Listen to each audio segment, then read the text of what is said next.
Bien, buenos días, hermanos.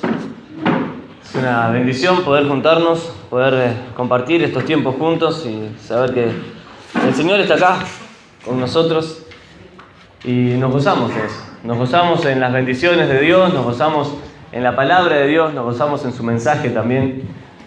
Y es lindo saber que el Señor está en medio nuestro, que es el motivo de nuestra reunión, de nuestra alabanza. Creo que en esta mañana puedan acompañar al libro de Romanos. Vamos a leer un solo versículo allí, Romanos capítulo 1.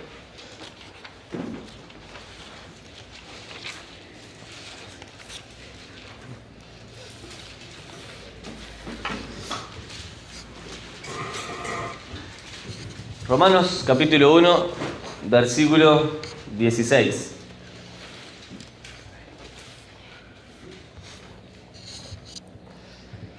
Dice: porque no me avergüenzo del Evangelio, porque es poder de Dios para salvación a todo aquel que cree, al judío primeramente y también al griego.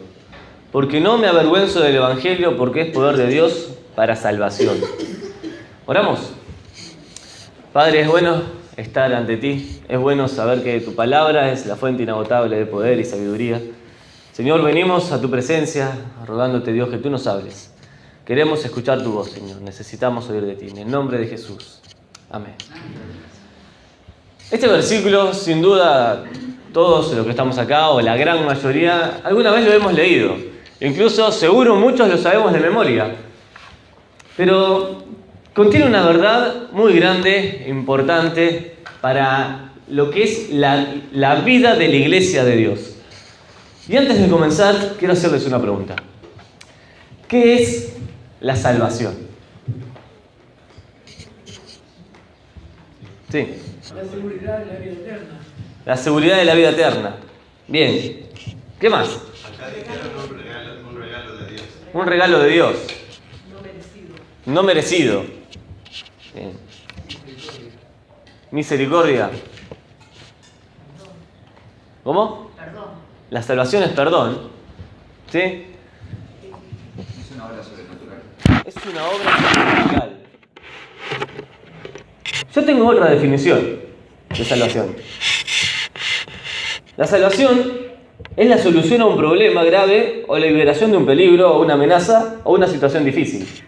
Por ejemplo, una persona está endeudada, le prestan un dinero y bueno, salvó la deuda. Entonces vino la salvación por medio de eso. ¿Está mal la definición? No. Otra definición de salvación es un objeto que salva o un medio que permite salvarse o salvar. ¿Está mal eso? No. ¿Cuál es el problema? Sí, Matías. Está ahí tratada sobre salvación, sobre el versículo. Y así salvación de otras cosas. Es que justamente ese es el problema. El problema de la palabra salvación es lo común que es hablar de la salvación. Decir salvación es decir muchos conceptos, una cantidad de definiciones que nosotros podemos llegar a entender o incluso a imaginar de lo que puede ser la salvación. Podemos hablar de salvación como algo económico, salvación como algo elemental para nuestra vida, la salvación de un problema, una persona, un jugador que puede salvar a su equipo de un gol que le hagan en la hora. La salvación, podemos hablar de muchas cosas, pero ¿qué nos dice este versículo acerca de la salvación? ¿Qué es la salvación en el contexto bíblico? Acá la Biblia dice que la salvación del alma es una salvación eterna.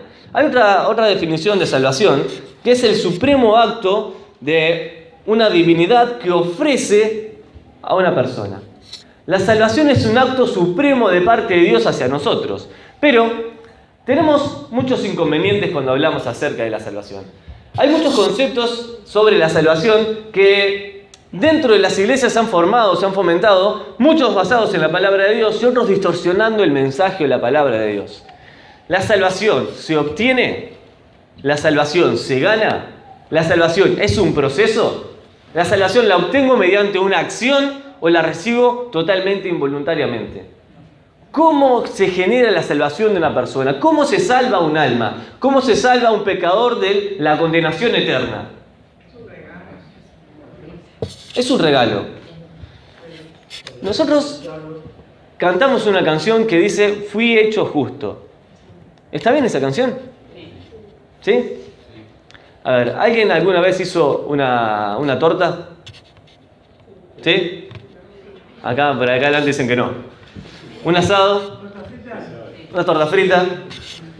¿Qué implica hacer algo? Primero que yo lo hago. Y después, ¿qué más? Un proceso. Una preparación. Pero un tiempo. ¿La salvación nuestra es un proceso? ¿Es una preparación? ¿O es una declaración de parte de Dios? Muchas veces nosotros pensamos en la salvación como un proceso en nuestra vida que, haciendo diferentes cosas, llegamos a ser salvos. Pero ese concepto no es el concepto que tenemos en la Biblia. La Biblia dice que el que cree en el Señor Jesucristo será salvo. Hechos 16:31.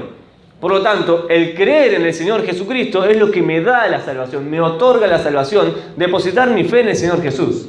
Ahora, dentro de lo que es esta palabra salvación, entran muchos conceptos. En sí, en griego, esta palabra salvación lleva implícita una idea de liberación, de seguridad y de preservación, de santidad y de ser completos. La salvación lleva todos estos conceptos en sí mismo: liberación, seguridad, preservación, Dios nos guarda, nos cuida. Santidad en el sentido de la posición como hijo de Dios, colocado como hijo de Dios, santo, completamente separado del pecado para el servicio a Dios. No es lo mismo que santificación. Nosotros confundimos santidad con santificación. La santificación sí es un proceso. El ser santo es el ser separado por Dios para una tarea.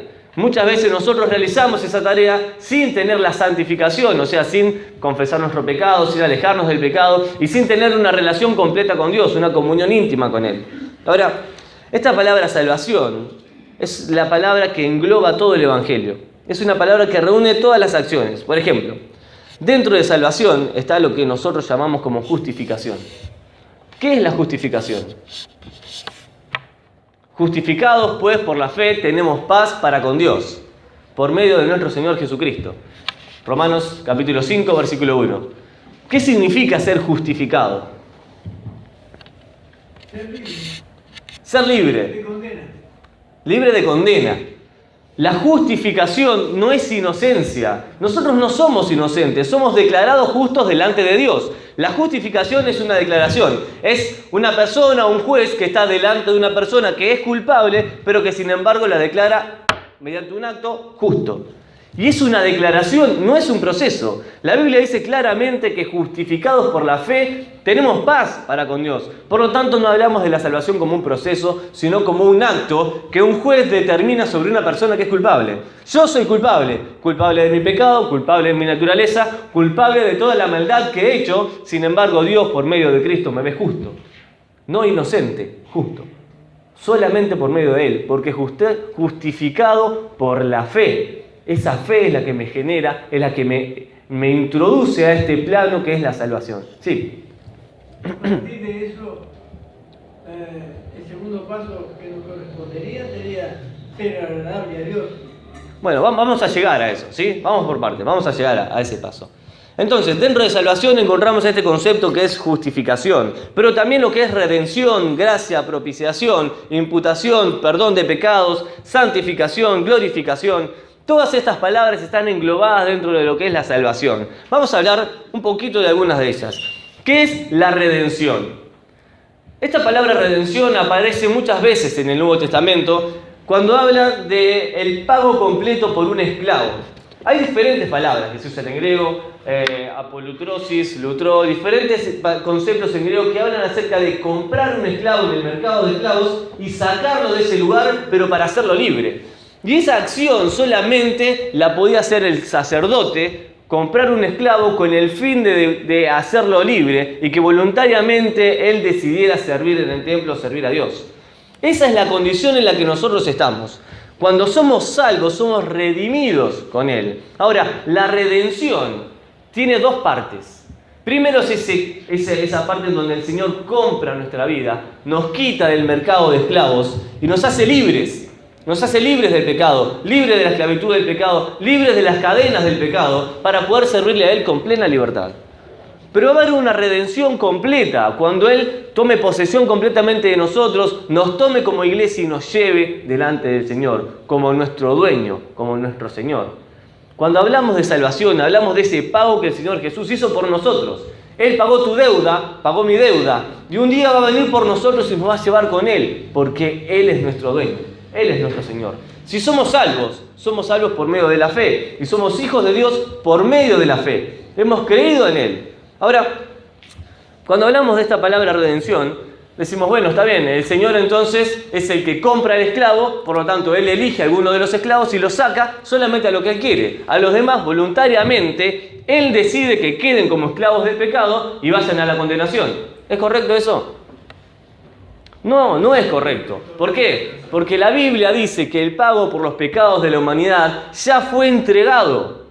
Simplemente hay una sola condición: creer en ese pago. Es como que si yo les dijera, está bien, acá tenemos este salón grande y hay dos puertas, la puerta del frente y la puerta del fondo. Todos los que salgan por la puerta del frente van a ser libres y todos los que salgan por la puerta del fondo van a quedar esclavos para siempre. La decisión es suya. Todo el que salga por allá va a ser libre. Y ya está pactado eso. La decisión es tuya. Bueno, el Señor Jesús, por medio de su sacrificio en la cruz, pagó el rescate por todos. No por algunos, porque la Biblia dice que Él murió, por todos murió, para que todos podamos creer en Él, para que todos podamos ser salvos. La salvación está al alcance de todas las personas. La decisión de cada una de las personas es lo que lo introduce a ser salvos o no. El Señor Jesús no elige a personas para condenación. El Señor Jesús sabe quiénes son los que van a ser salvos. Y ese es el conocimiento anticipado que nos habla 1 de Pedro capítulo 1. La presciencia de Dios, ese conocimiento anticipado. Sabe cuál va a ser tu decisión, sabe cuál fue mi decisión. Sabe qué es lo que vamos a decidir cada uno de nosotros. Él conoce nuestro corazón y conoce lo que vamos a hacer. Pero Él ya pagó toda la deuda. Toda la deuda está saldada. Ahora depende de la persona si quiere creer y recibir ese regalo de la salvación o no. Eso es lo que significa a grandes rasgos esta palabra salvación. Perdón, esta palabra redención. Dentro de lo que es la salvación, hablamos de algo que decían por acá. Que la salvación es un regalo. Y la Biblia dice, Efesios capítulo 2, versículo 8, que por gracia somos salvos, por medio de la fe. Entonces, la salvación es un regalo que obtenemos por gracia. Entonces, dentro de esta palabra salvación está este concepto de la gracia. La gracia de Dios para salvación. Y la gracia no es ser gracioso, ¿no? No tiene nada que ver con eso. Muchas veces ilustramos la gracia como un regalo que se le da a una persona que tal vez no se comportó de la mejor manera. Pero no podemos ilustrar la salvación como esa forma. No puedo ilustrar la salvación como un niño que se porta mal y aún así lo premiamos con un regalo especial. No, porque la salvación no se puede comparar con un regalo que yo pueda hacer. La salvación es un acto de Dios, pero un acto de transformación. Porque ese niño que recibe el regalo puede seguir su vida como quiere, puede ser ingrato, puede aceptar el regalo, rechazarlo o hacer lo que quiera. Pero la salvación es un acto que transforma la vida y es un regalo de Dios. Ahora, es por gracia. Y hay personas que hablan de una gracia que es irresistible, que viene sobre vos, que toma posesión de la persona y que vos no podés hacer nada en contra de eso. Pero eso va en contra de lo que Dios estableció desde un principio. Porque la Biblia dice en Génesis capítulo 1 y capítulo 2 que Dios creó al hombre a su imagen y semejanza, con intelecto, emoción y voluntad. Por lo tanto, nosotros tenemos la capacidad de elegir y la capacidad de decidir. Si Dios me dio la capacidad de decidir, la Biblia dice de que Dios no es hombre para arrepentirse, ni para cambiar, ni para variar en sus conceptos o pensamientos. Si Él estableció algo, lo va a cumplir porque Él no puede ir en contra de sí mismo. Si Él te dio una libertad para que puedas elegir, Él no te va a imponer nada en contra de tu voluntad. Ese regalo por gracia Él te lo ofrece para que seas salvo. Pero a ninguno le va a llegar esa gracia irresistible y va a tomar posesión de él y va a decir, yo no puedo hacer nada para no ser salvo. Soy salvo en contra de mi voluntad. No, ese concepto de salvación está equivocado, errado, no es el concepto bíblico.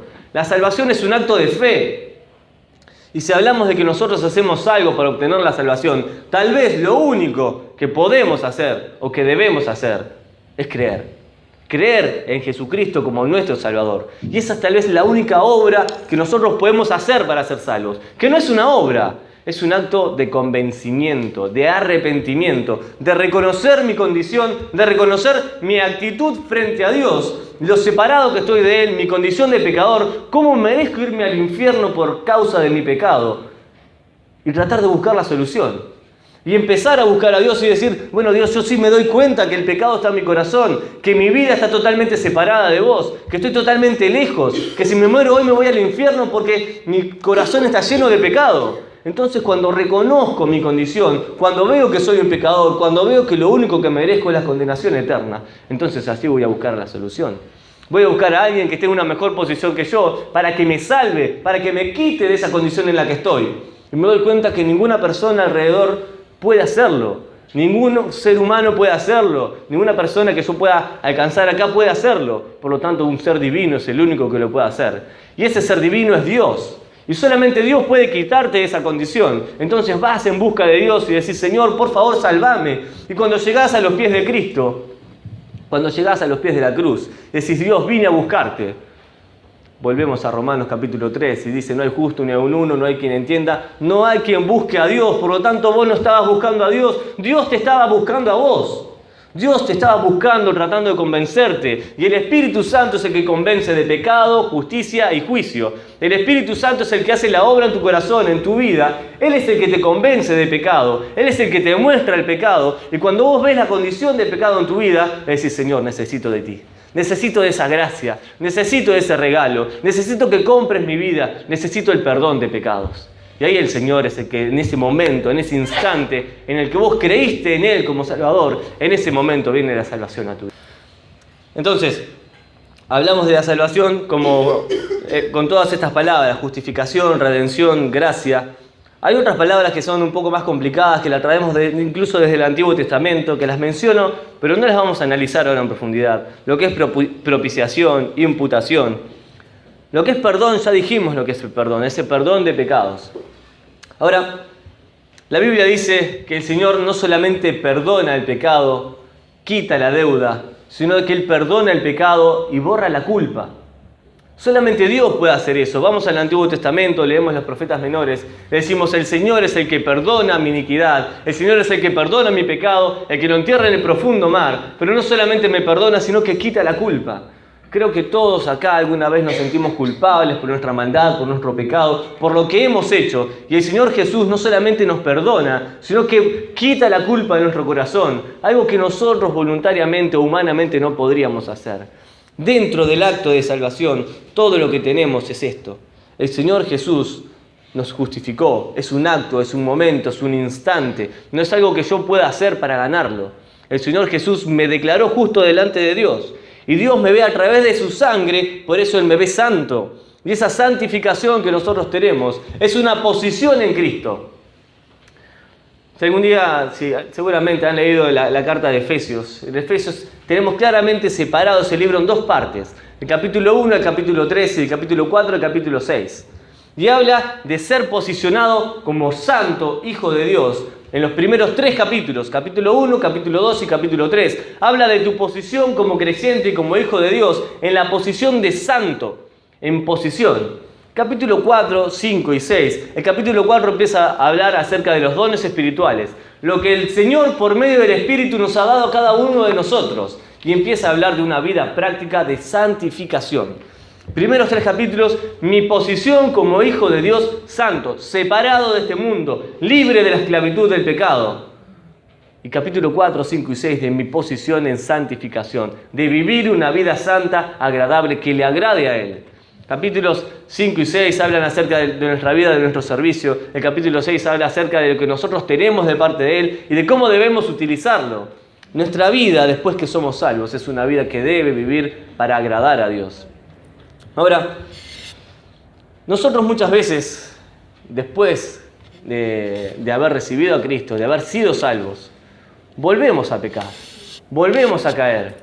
Y lamentablemente encontramos muchos hermanos, muchas personas que habiendo estado con nosotros, habiendo creído en Cristo, luego pecaron. Se alejaron de la iglesia, se alejaron de la comunión, ya no se congregan. Ya no leen la Biblia, ya no oran. ¿Qué sucede con esas personas? ¿Qué sucedió en el corazón de esa persona?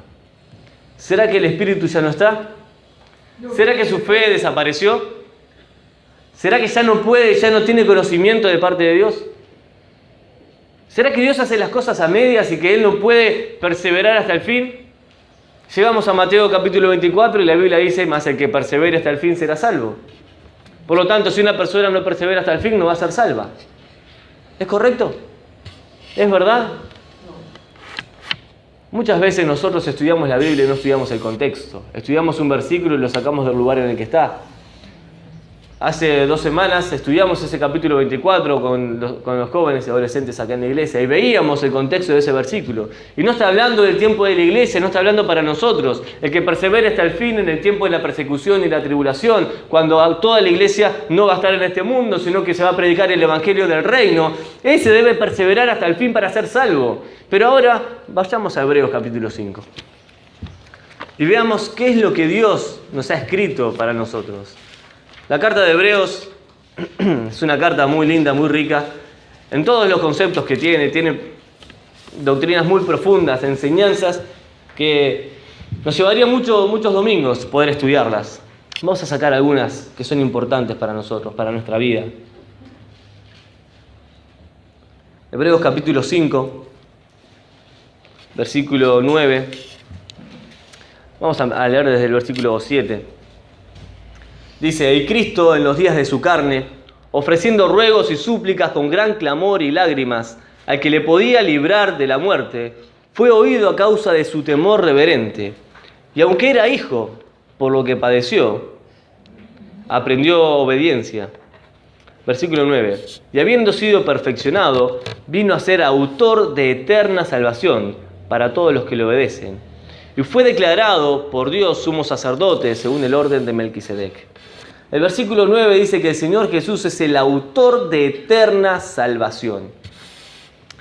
En primer lugar, para ver qué sucede con la salvación, es que tenemos que identificar que el autor de la salvación es Jesucristo.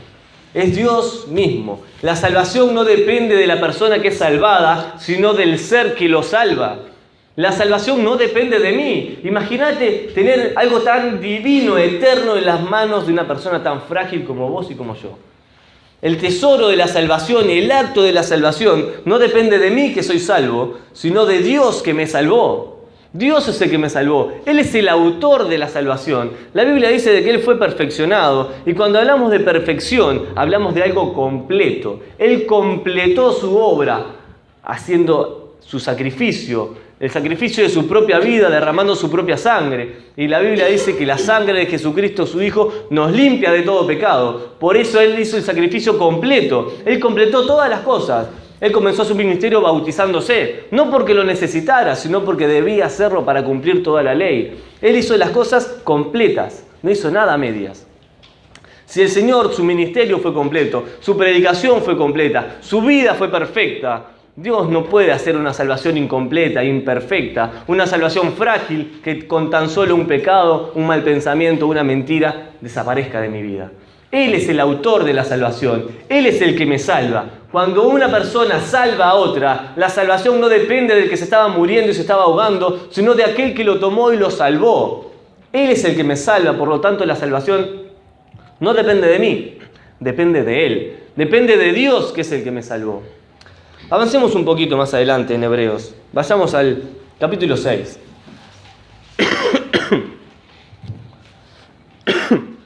Y vamos a leer del versículo 1 en adelante. Dice, por tanto, dejando ya los rudimentos de la doctrina de Cristo, vamos adelante a la perfección, no echando otra vez el fundamento de arrepentimiento de obras muertas, de la fe en Dios, de la doctrina de bautismos, de la imposición de manos, de la resurrección de los muertos y del juicio eterno. Y esto haremos, si Dios en verdad lo permite. Porque es imposible que los que una vez fueron iluminados y gustaron el don celestial y fueron hechos partícipes del Espíritu Santo y asimismo gustaron de la buena palabra de Dios y los poderes del siglo venidero, versículo 6, y recayeron, sean otra vez renovados para arrepentimiento, crucificando de nuevo para sí mismo al Hijo de Dios y exponiéndole a vituperio. Porque la tierra que bebe la lluvia, que muchas veces cae sobre la tierra y produce hierba provechosa a aquellos por los cuales es labrada, recibe bendición de Dios. Versículo 8. Pero la que produce espinos y abrojos es reprobada, está próxima a ser maldecida, y su fin es el ser quemada. Pero en cuanto a vosotros, oh amados, estamos persuadidos de cosas mejores y que pertenecen a la salvación, aunque hablamos así. Porque Dios no es injusto para olvidar vuestra obra y el trabajo de amor que habéis mostrado hacia su nombre, habiendo servido a los santos y sirviéndoles aún. Pero deseamos que cada uno de vosotros muestre la misma solicitud hasta el fin, para plena certeza de la esperanza, a fin de que no os hagáis perezosos, sino imitadores de aquellos que por la fe y la paciencia heredan las promesas. Algunas cosas de estos 12 versículos. Primero, dice, no echemos otra vez el cimiento ya está echado. No vamos a hablar otra vez de la doctrina de Cristo, ustedes ya la conocen. No vamos a hablar otra vez del fundamento del arrepentimiento de obras muertas. Las obras muertas no llegan a la salvación, no generan la salvación. Las obras muertas son obras hechas sin fe, obras antes de recibir a Cristo, son obras muertas. No vamos a hablar otra vez de eso. Eso es lo que quiere decir la persona, el escritor a los Hebreos. Versículo 2 dice, la doctrina de bautismos y la imposición de manos y la resurrección de los muertos y del juicio eterno, eso ustedes ya lo saben. Ya no vamos a hablar de todo eso porque todo eso está claro, ¿verdad? Sí, está claro, lo sabemos, lo conocemos. Pero el versículo 4 dice, pero es imposible que los que una vez fueron iluminados y gustaron el don celestial y fueron hechos partícipes del Espíritu Santo, ¿quiénes son estas personas? Fuerte y claro. Está hablando de las personas que fueron iluminadas, que gustaron el don celestial, que fueron hechos partícipes del Espíritu Santo. ¿Quiénes somos partícipes del Espíritu Santo? ¿Quiénes fuimos iluminados? ¿Quiénes gustamos del don celestial? Los que hemos creído en Cristo, los que hemos creído en el Señor, los que hemos sido salvos por Él. Gustar del don celestial, ser partícipe del Espíritu Santo, es tener a Cristo, es tener el Espíritu Santo en nosotros. Efesios capítulo 1, versículo 17, dice que tenemos el sello de Dios, que es el Espíritu Santo en nuestra vida. Por lo tanto, si tenemos el Espíritu Santo, somos partícipes del Espíritu Santo. El Espíritu Santo está en nosotros. La salvación viene por medio de Cristo a través del Espíritu Santo. ¿Por qué? Porque la Trinidad obra en conjunto. El Padre ideó el plan, el Hijo nos dio el medio y el Espíritu Santo consumó la obra.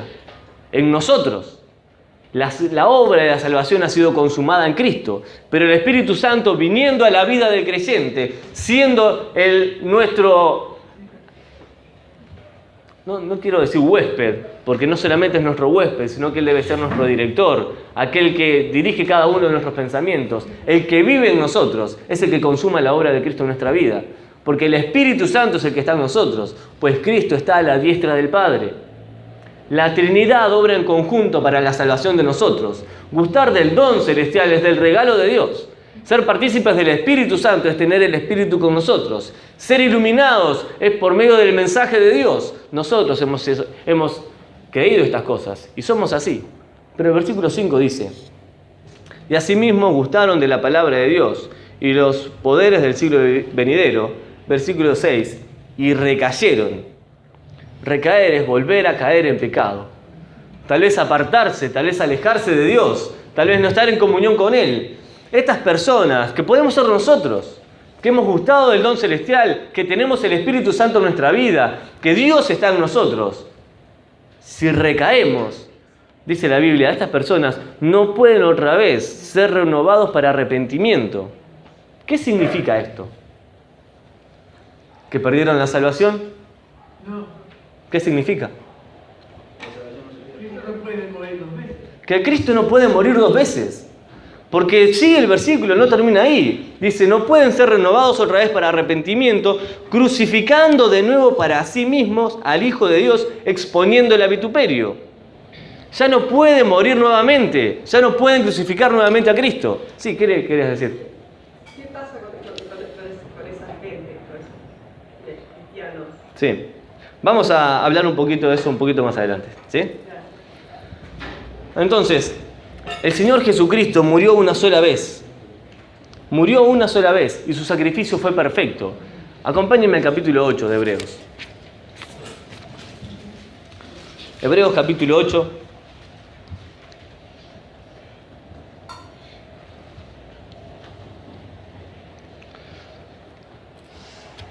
No vamos a leer los primeros 6 versículos que habla acerca del Señor Jesucristo como mediador, pero el versículo 7 dice, hablando del pacto de Dios con Israel, dice, porque si aquel primero, hablando de la ley, el pacto mosaico, el pacto que había hecho Dios con Moisés, dando la ley, porque si aquel primero hubiera sido sin defecto, ciertamente no se hubiera procurado lugar para el segundo. Versículo 8, porque repitiéndolos dice, he aquí vienen días, dice el Señor, en que estableceré con la casa de Israel y con la casa de Judá un nuevo pacto, no como el pacto que hice con sus padres en los días que los tomé de su mano para sacarlos de la tierra de Egipto, porque ellos no participaron de mi pacto, y yo me desentendí de ellos, dice el Señor, por lo cual este es el pacto que haré con la casa de Israel después de unos días, dice el Señor. Pondré mis leyes en su mente, y después se empieza a hablar de todo lo que es el nuevo pacto. Ahora, ese pacto cumplido por Dios es el nuevo pacto en Cristo Jesús. Vamos a Jeremías capítulo 33 y encontramos ese nuevo pacto de Dios para salvación con nosotros. Es un pacto que hizo con Israel, pero que nosotros gozamos de sus beneficios. Estábamos hablando de que el Señor Jesucristo no podía morir más de una vez. ¿Por qué? Porque la Biblia dice de que Él murió una vez y para siempre. El justo, el perfecto. Antes los sacerdotes entraban una y otra vez para ofrecer sacrificio por su propio pecado y por los pecados del pueblo. Miren el capítulo 9 de Hebreos, capítulo 9, versículo 23.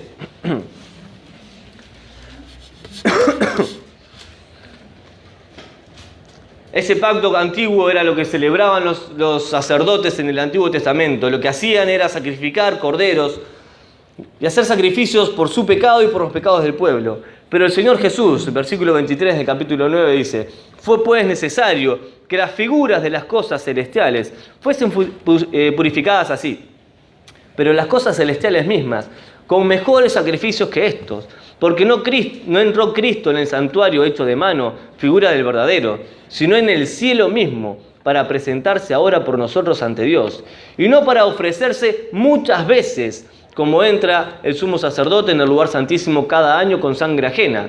De otra manera le hubiese sido necesario padecer muchas veces desde el principio del mundo. Pero ahora, en la consumación de los siglos, se presentó una vez para siempre por el sacrificio de sí mismo para quitar de en medio el pecado. Y de la manera que está establecido para todos los hombres, que mueran una sola vez y después de esto el juicio.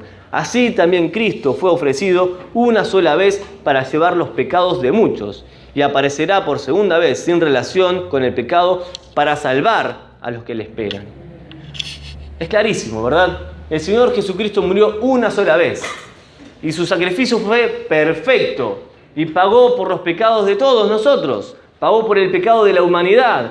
¿Para qué? Para entrar en ese santuario, no en un santuario físico, sino en el santuario celestial. Hoy está a la diestra del Padre, sentado en el trono, en la majestad. Un día Él se va a sentar en el trono como rey, y todos sus enemigos quedarán bajo sus pies. Hoy está a la diestra del Padre. El Señor Jesús hizo un solo sacrificio, perfecto y para siempre. Por lo tanto, una persona o un hermano que habiendo sido justificado, santificado, habiendo sido regenerado, habiendo sido salvo, vuelve a pecar, cae en pecado, no puede crucificar nuevamente a Cristo para él. Ya no tenemos que volver a poner otro fundamento, no podemos volver a hablar del arrepentimiento, no podemos volver a hablar del sacrificio de Cristo, de la salvación por gracia, porque la salvación ya fue consumada en su vida. Pero ¿qué pasó con este hermano? ¿Qué pasó con esta persona? Esta persona desvió su mirada.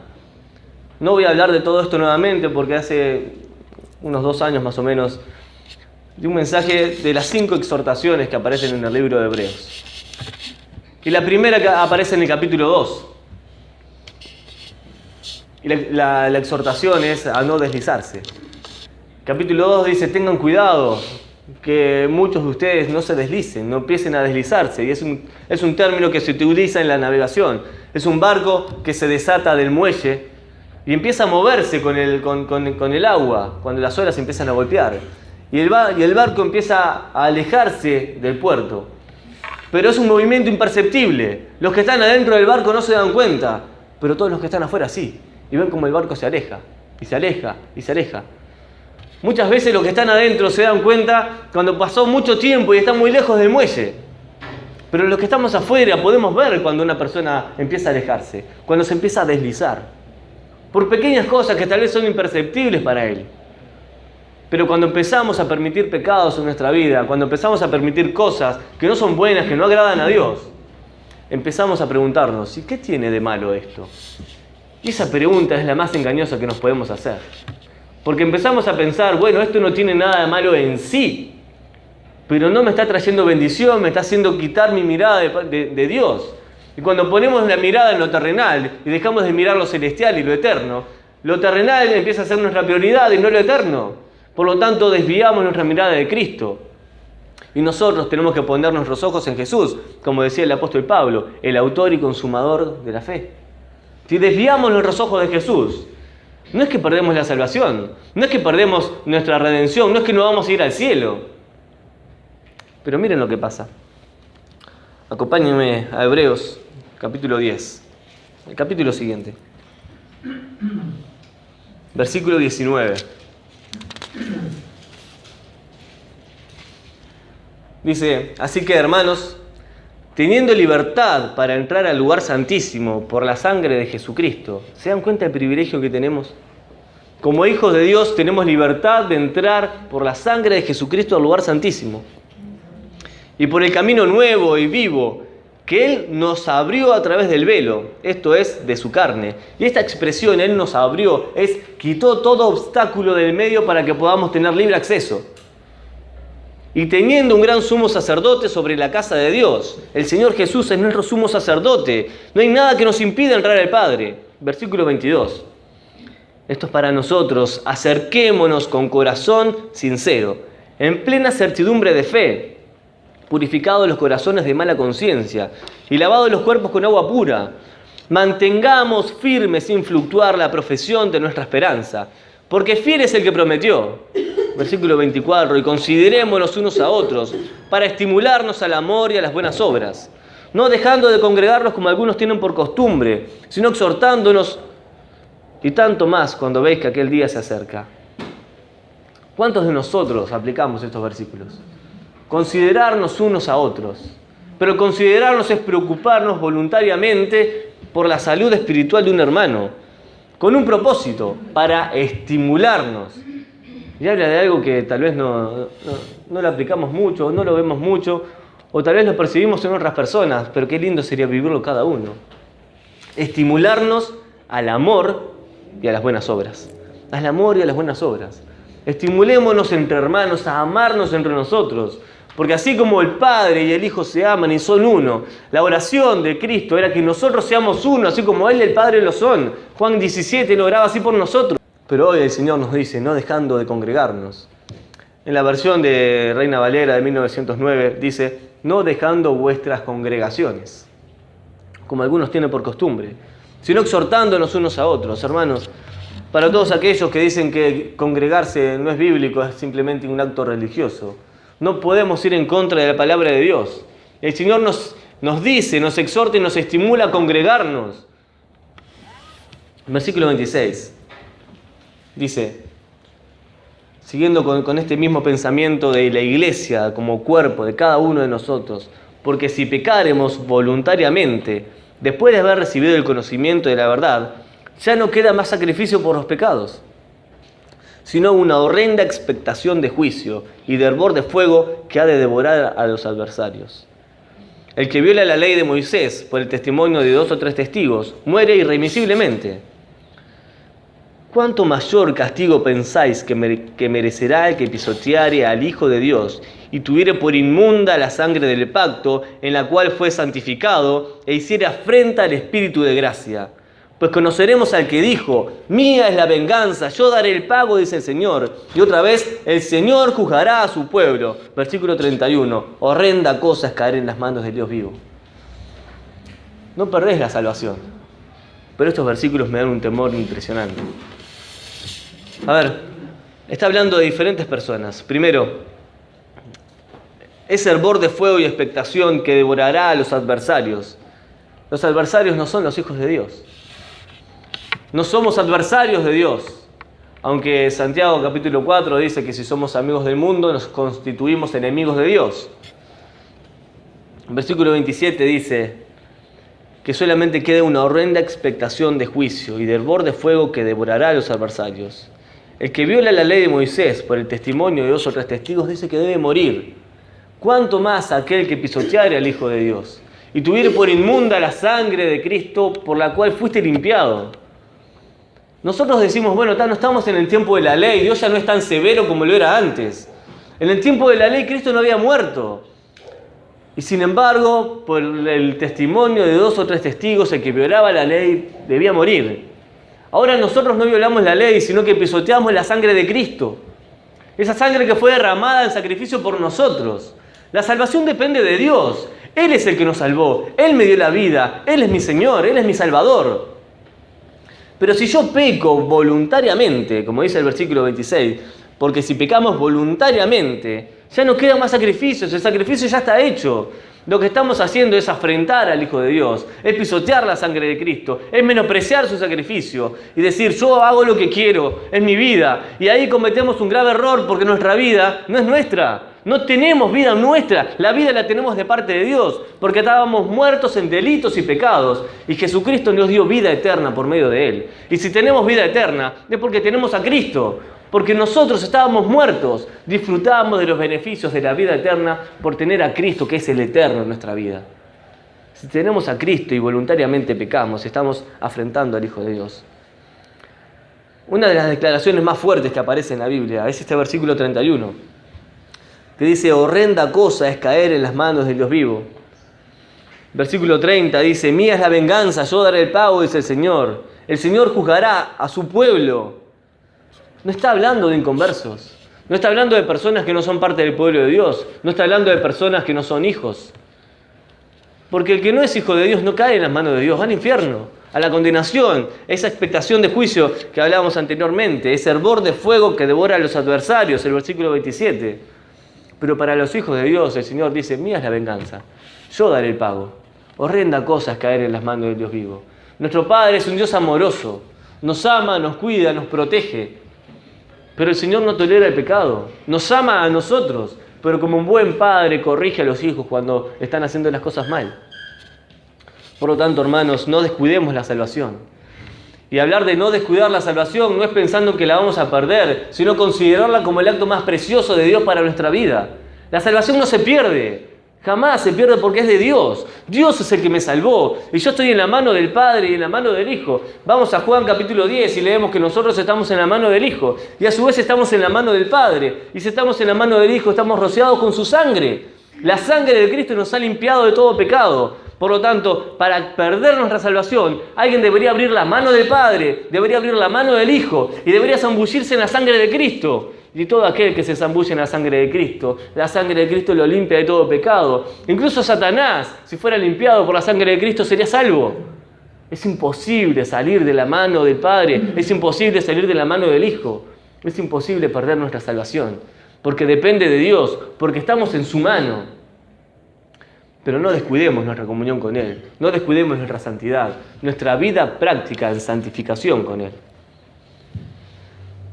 No hablamos de las obras, no hablamos de la salvación por obras, pero vamos a hablar de lo que produce la salvación. Y esto va a ser lo último que vamos a leer y con esto terminamos. Efesios capítulo 2.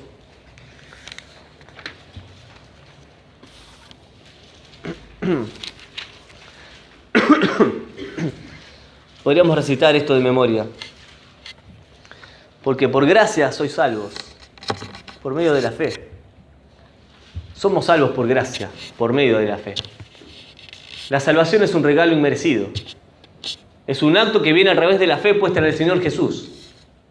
Esto no es de nosotros, es don de Dios, es el regalo de Dios. Somos salvos por obra de Dios, no por nosotros. Él es el que nos salvó. Versículo 9, no por obras, para que nadie se gloríe. Puedes hacer muchas obras, son obras muertas sin Cristo. Eso no genera gloria, no genera recompensa. Todo lo contrario, aumenta condenación. Versículo 10. Porque somos hechura suya, creados en Cristo Jesús, para buenas obras, las cuales Dios preparó de antemano para que andemos en ellas. A ver, primero habla de la salvación. Habla de la gracia. Habla de que la salvación no viene por medio de las obras, sino al revés. Las obras vienen por medio de la salvación. Somos salvos, hechos, creados en Cristo Jesús para buenas obras. Nuestra salvación, nuestra comunión con Dios, nuestra relación con Él es la que produce buenas obras. Pero buenas obras que hablen de un corazón sincero, íntegro, limpio delante de Dios. Buenas obras que agraden a Dios, no que me agraden a mí. No hacer algo para que los demás me vean a mí. No, el Señor nos creó en Cristo Jesús para buenas obras, las cuales Él preparó. A ver, Dios no hace las cosas incompletas. Dios no es que nos crea y nos dice, bueno, vas a hacer esto. ¿Y cómo lo hago? No sé, arreglate. No, Dios no obra así. Dios preparó cada una de las cosas para que las hagamos. Hermanos, en la iglesia no hay desempleados. No sé si se entiende la expresión. Todos tenemos una tarea que realizar. Todos tenemos un ministerio que cumplir. Todos tenemos al menos un don dado por Dios para servir a Dios. Él nos creó para buenas obras. Aquel que está en la iglesia y dice, yo no hago nada porque no me dejan, es que en realidad no quiere hacerlo. Porque la iglesia somos nosotros. Nosotros somos la iglesia, no es este edificio, este local. Nosotros somos la iglesia. Y el plan de Dios para el mundo es la iglesia. No es que los ángeles vengan a predicar, sino que la iglesia salga a predicar. No es que los ángeles vengan a servir, sino que la iglesia sirva. Por lo tanto, creados en Cristo Jesús para buenas obras. Nosotros fuimos creados para eso. Conocer a Cristo, darle a conocer. ¿Has sido salvo? ¿Has creído en Cristo para salvación? Bueno, si has sido salvo, si tenés a Cristo en tu corazón, tenés un propósito en la vida. Fuiste creado en Cristo Jesús para buenas obras. No desaproveches el tiempo. Ayer nos cuestionábamos qué era el tiempo. ¿Qué es el tiempo? El tiempo es algo muy relativo, el tiempo es algo que ni siquiera es nuestro. Dios nos dio tiempo y nos dijo, está bien, tienen un poco de tiempo. Aprovechenlo de la mejor forma, porque ese tiempo que ustedes van a vivir en la tierra va a determinar cómo van a pasar la eternidad. Qué curioso, ¿no? Que en tan poquito tiempo nosotros determinemos lo que vamos a vivir y cómo vamos a vivir toda la eternidad. Toda la eternidad, algo que no podemos llegar a imaginar con nuestra mente temporal. Dios creó algo hermoso, que es la eternidad, para que la vivamos con Él. Hermanos, si hemos sido salvos, no dudemos de esa salvación. La salvación viene de Él, la salvación viene de Dios. Y Él es el que nos convoca hoy a recordar esto. Él es el que nos recuerda que Él es el autor y consumador de la fe y de la salvación. Él ha hecho todas las cosas perfectas. No arruinemos lo perfecto. Vayamos a la Biblia y regocijémonos en Él. Hermanos, si no estamos inactivos, es momento de empezar a hacer algo. ¿Por qué? Porque fuimos creados para buenas obras. Un reloj fue creado para dar la hora. Si no funciona, no está cumpliendo con el propósito por el cual fue creado. Debemos cumplir el propósito que Dios tiene para nuestra vida. Oremos. Pidámosle a Dios que nos guíe, que Él nos muestre qué es lo que debemos hacer. No hay inactivos, o no debería haber inactivos en la obra de Dios. Oramos, hermanos. Dejamos por acá. Nuestro Padre, Señor, es bueno estar nuevamente ante ti. Señor, gracias por habernos salvado. Gracias por ser el autor de eterna salvación. Tú eres nuestro Dios, eres nuestro Hacedor. Bendecimos tu nombre, Señor, por todo lo que has hecho. Gracias, Padre, por habernos justificado, por esa declaración, Señor. Nuestra salvación no es un proceso, es un acto. Cuando creemos en ti, tú nos salvas. Gracias por habernos salvado, gracias por darnos este tesoro. Gracias, Señor, porque podemos confiar en ti. Señor, tú eres nuestro Dios. Y, Señor, nos gozamos en ti. Gracias, Señor, por esta esperanza que hay en nuestra vida. Esperanza que no nos avergüenza, que viene por medio de Cristo. Ayúdanos, Señor, a cumplir el propósito de nuestra vida. Hemos sido salvos y creados para buenas obras. Señor, necesitamos hacer nuestra tarea. Gracias por tu amor, Señor, y tus bendiciones. Bendice tu iglesia, bendice tu palabra, Señor, en el nombre de Jesús. Amén. Si no hubiera sido